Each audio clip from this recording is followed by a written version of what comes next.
고승철 제주관광공사 사장 예정자에 대한 인사청문회가 오늘 열립니다. 또 부르면 오는 호출버스인 옵서버스가 내일 개통식을 열고 본격적으로 운행을 시작합니다. 이번 주 주요 일정을 송원일 기자가 보도합니다.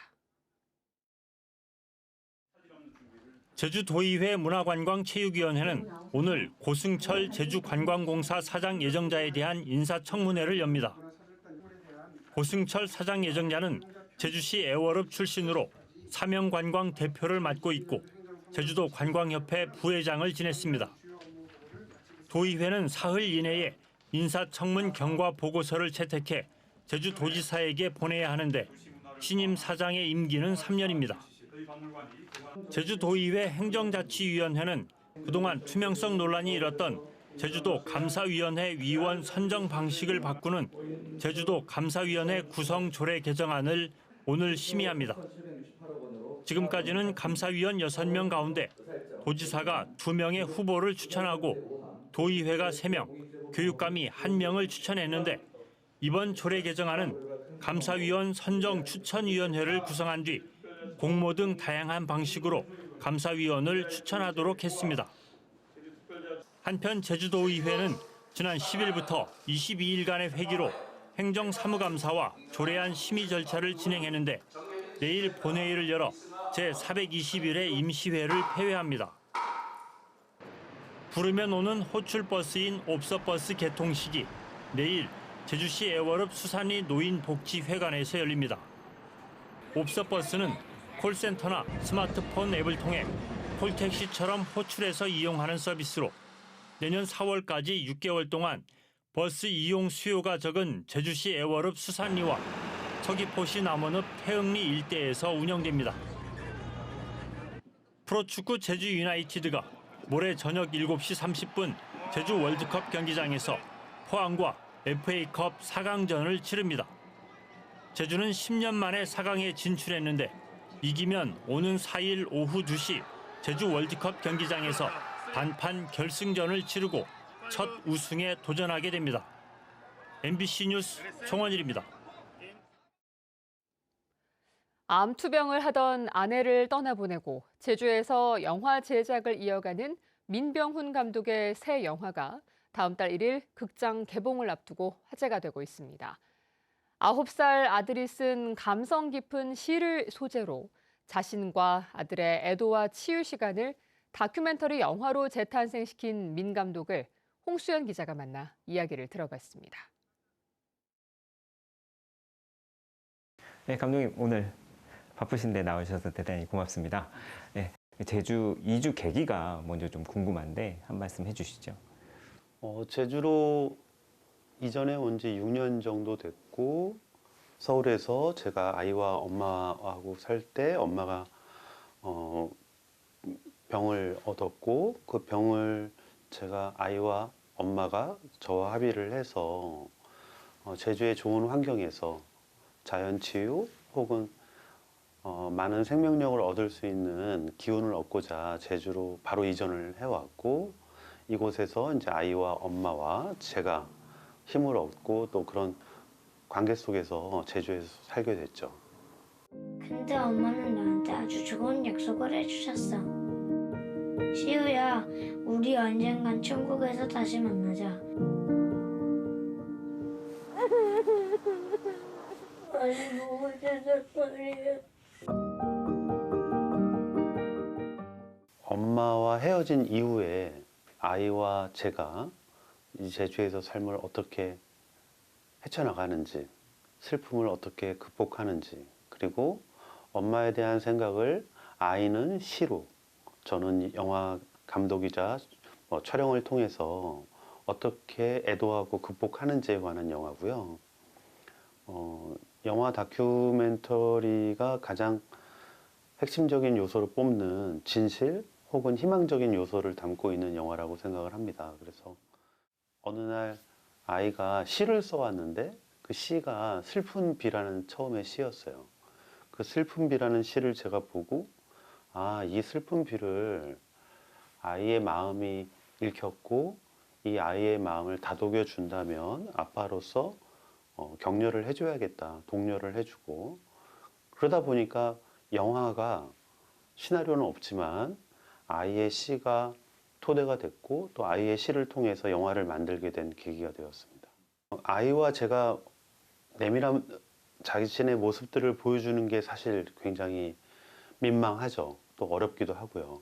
그렇지만 우리 부자가 겪는 슬픔이나 이런 고통 혹은 이런 사연들이 우리 둘에게만 해당되는 것이 아니라 보편적인 우리 모든 분들에게 해당되는 이야기라고 생각을 하거든요. 그래서 그런 분들도 우리 영화를 통해서 희망의 메시지 혹은 공감되는 메시지를 같이 느끼고 또 연대했으면 좋겠다. 그런 면에서 이 작품은 슬픔에 관한 이야기가 아니라 슬픔을 통과하는 희망의 이야기다. 이렇게 생각을 하고 있습니다. 우리 제주도에서 만들어지는 영화들 또 혹은 만들어질 영화들을 우리 스스로가 소구해야 된다.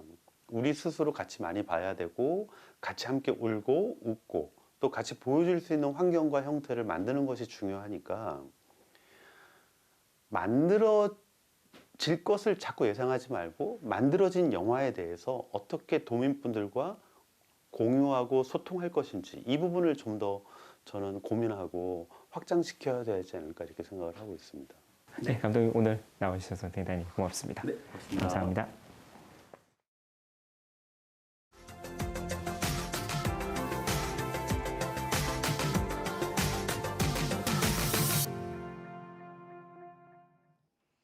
전국 최대 벚꽃 축제가 열리는 창원 진해에 벚나무 대부분이 구멍병을 앓고 있습니다. 병든 잎이 빨리 떨어지는 조기 낙엽 현상이 심화되고 있는데 이대로라면 내년 진해 군항제는 힘들 수도 있다는 전망이 나오고 있습니다. MBC 경남 장영 기자가 취재했습니다. 군항제가 열리면 가장 많은 인파가 찾는 창원시 진해구 여자촌입니다. 벚나무 잎이 대부분 떨어지고 앙상한 가지만 남았습니다. 잎을 자세히 보면 갈색 반점과 구멍이 생겼습니다.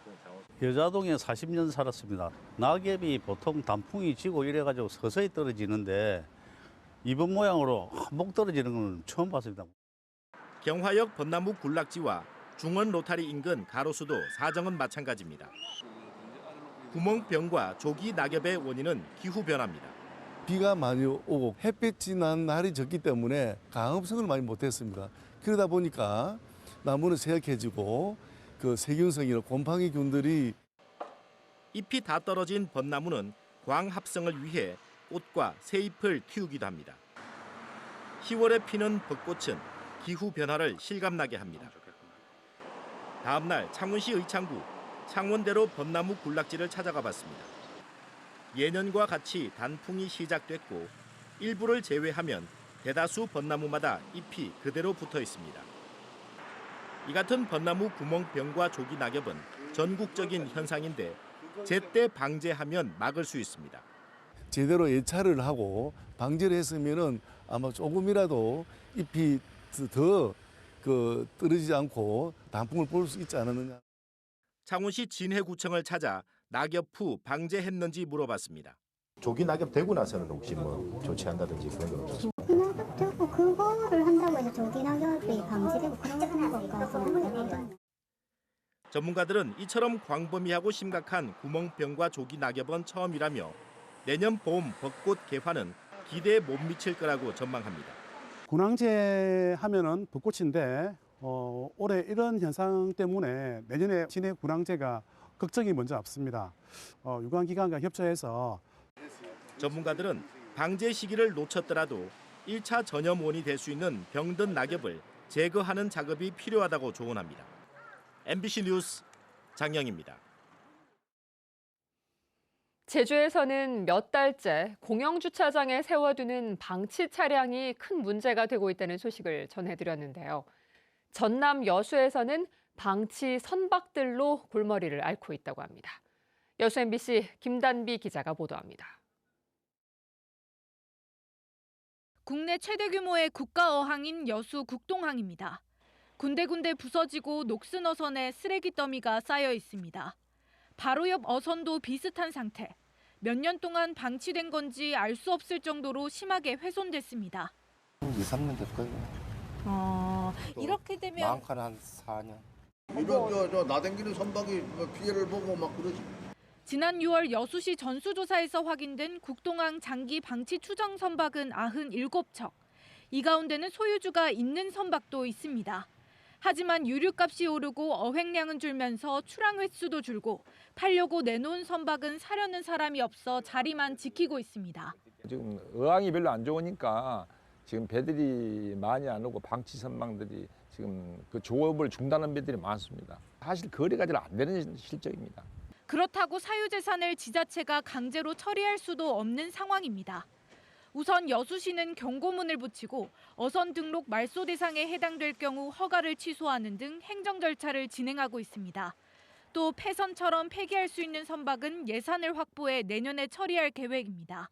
어선당 처리 비용이 1,000만 원인 걸 감안하면 총 5억 원이 투입될 예정입니다. 올해 되면은 직권으로 취소될 것도 있는지 이런 것도 좀 확인을 했고 재가 공고라든지 이런 걸 진행하려고 다시 한번 확인하고 있어요. 이미 포화 상태인 국동항의 미사용 선박들이 장기간 자리를 차지하면서 어항 기능이 쇠퇴하고 있습니다. MBC 뉴스 김담희입니다.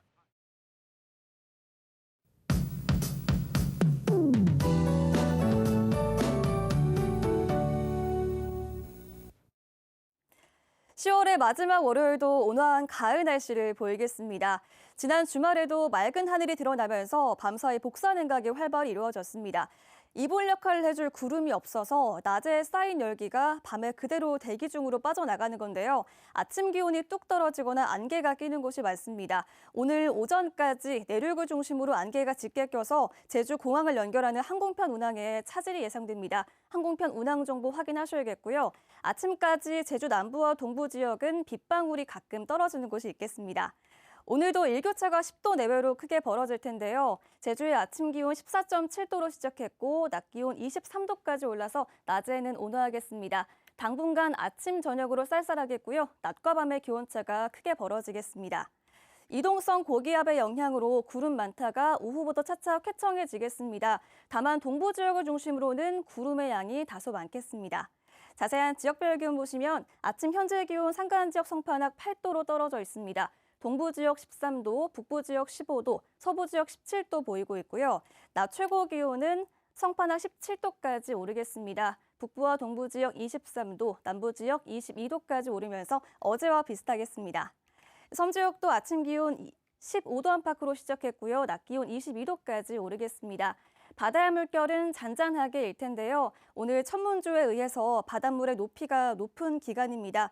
만조시 침수 피해 없도록 저지대에서는 유의하시기 바랍니다. 당분간 맑고 쾌청한 가을 날씨를 보이겠고요. 다가오는 주말에는 저기압의 영향으로 차차 흐려지겠습니다. 기상 정보였습니다. 후쿠시마 오염수 방류 이후 소비자 불안을 해소하고 어업인 피해를 줄이기 위해 수산물 안심관리 마을이 본격 추진됩니다. 제주도는 해역별 양식장과 어촌계에서 생산되는 수산물 가운데 최초 방사능 검사에서 적합 판정을 받은 뒤 주기적으로 방사능 검사를 통과하면 수산물 안심관리 마을로 지정하기로 했습니다. 후쿠시마 원전 오염수 방류 이후 제주에서 생산 유통되는 수산물을 대상으로 주기적으로 방사능 검사를 실시하고 있는데 모두 적합 판정을 받고 있습니다. 베트남으로 수출되는 제주 수산물이 더 늘어날 전망입니다. 제주도 수산업협동조합 협의회는 베트남 현지에서 수산물 수입 유통업체와 업무 협약을 맺고 내년부터 3년 동안 활럽치와 냉동 수산물 등 200만 달러 규모의 제주 수산물을 수출하기로 했습니다. 제주 수산물의 베트남 수출은 지난 2016년 시작돼 지난해에는 956만 달러 규모로 증가했는데 이번 업무 협약으로 수출 물량이 20% 이상 늘어날 것으로 보입니다. 서귀포 지역에서 건설기계 불법 주차 집중 단속이 실시됩니다. 서귀포시는 11월 한 달 동안을 덤프트럭과 지게차 등 건설기계 불법 주차 집중 단속 기간으로 정하고 일반 도로와 주택가 주변의 도로, 공터 등에 주차된 건설 기계를 대상으로 단속을 실시합니다. 이번에 적발된 건설 기계에 대해 2번 이상 적발된 차량에 대해서는 위반 횟수에 따라 5만 원에서 최대 30만 원의 과태료를 부과할 예정입니다. 서귀포시 중문공원과 삼매봉공원 등 도시공원 6곳에 대한 지정 효력이 유지됩니다. 대법원 특별 3부는 토지주 25명이 서귀포시를 상대로 낸 도시계획시설 실시계획 처분 취소 소송에서 서귀포시에 승소 판결을 내렸습니다. 토지주들은 서귀포시가 지난 1986년 도시공원으로 지정한 뒤 2020년 일몰 기한을 일주일 앞두고 사업 실시 계획을 고시하자 부당하다며 취소 소송을 제기했습니다. 1심에서는 토지주들이 승소했지만 2심에서 뒤집혔고 대법원이 최종 서귀포시 승소 판결을 내렸습니다.